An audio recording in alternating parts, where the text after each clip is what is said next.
All right, man. This dude right here. We're gonna keep him on a short leash because there's my friend with the Frenchie. He's coming around the corner. So this dude, he got some living room time today, and he was great. Of course, like right after we went in, right? Of course, they're gonna be great right then. Then he started getting. He wanted to jump on the couch. Nope, off. Right, jump on the couch. Off. Then he didn't like that the second or third time I did him off with the leash, so we had to get in a big fight again.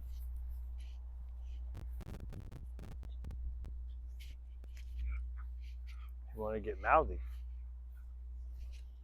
Look, all this shit, they want to do whatever they want to do, right?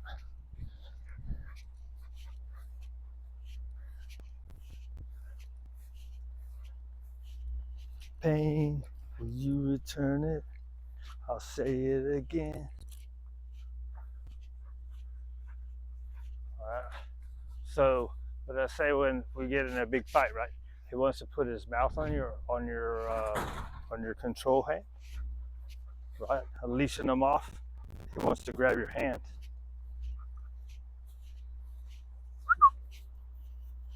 Corrections. It's a correction and a backup. Good boy. 2 steps and you can correct again. You don't want to correct. Correction, 2 steps, right? Correction, 2 steps, correction. Yeah, there you go, big guy. You see those little things right there? Correction, it's a punishment. You're not paying attention, you get punished for it. Punishment is not a bad word. To me. A consequence, a correction, whatever. It's just stupid words.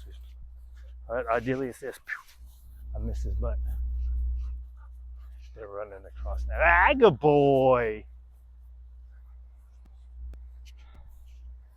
Pain, will you return it? Oh.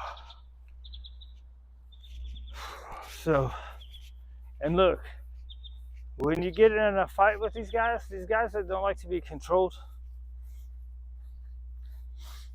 or never have been under control, they're loopy out of their mind, right? When you start any kind of, I'm going to use the word conflict, but I don't know that's the word I'm looking for. When you start any kind of restraint or control conflict, I guess, you have to hold on to it.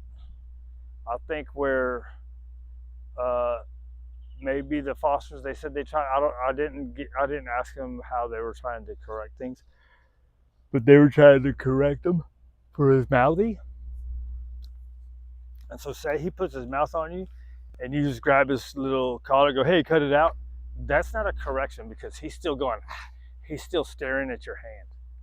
You have to hold on until he calms down. He's probably going to buck it. It doesn't look good. It's not fun to do. You just got to hold on and not make a big deal out of it. Good boy.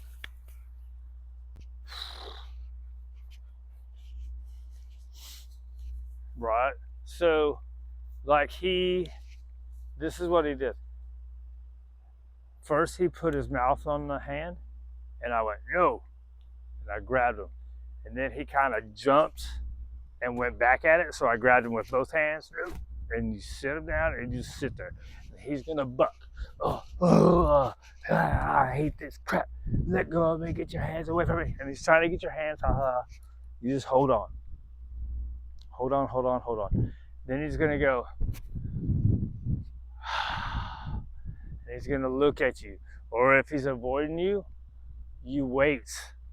And you keep holding on. And he might start bucking again. Right?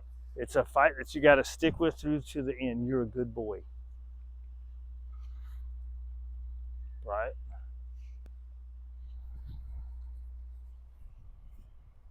Right. So I was trying to use the leash. Is ideal, but what happens with the leash is he can then kind of lunge at you, right? Like even if you don't want to hold it tight and having pressure on it. unless you're trying to make him do something, make him sit or something, or keep him away from you. But you want it loose so he can make the decision to go for your hands or chill out. If he makes the decision to chill out, yeah, you're a good boy, right? If he makes the decision to go for your hands, nope. And that's when, and then they're gonna escalate and they're gonna dance around and jump around. You just gotta stick with it and let them know you mean business, right?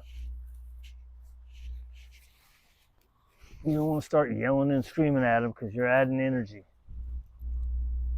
The only thing I do is, what I do is, every time he goes for the hand, like say, hold on, and he goes like this, nope, and that's it. Like the first one when you first grab him, that's a serious one, and then like no, right, and hold on, and then check this out. Here's the other thing that happened, right, which might mean that our big fight really helped.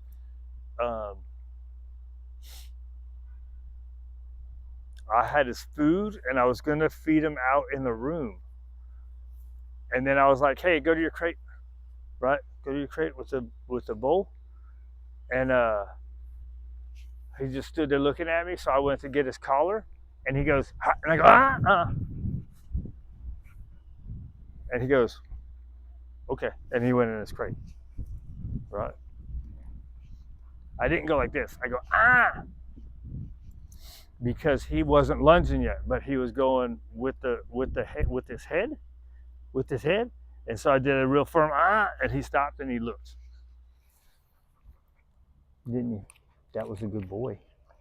That was a good boy.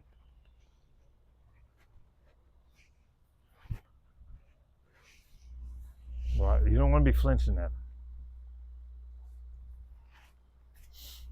Because you flinch and then don't do nothing, right? See, here's the thing.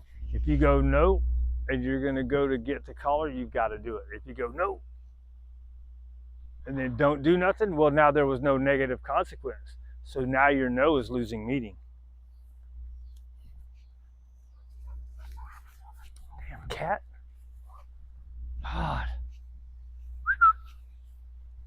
I'm gonna go do heel drills.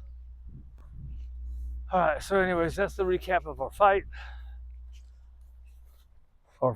And then maybe starting to see, dude, just listen, and everything's gonna be good. I'm gonna go do heel drills. Oh, sorry, buddy. Hold on. I got you, bro. I had the lock on there, dude. All right. So, anyways, fighting with dogs ain't fun. I feel like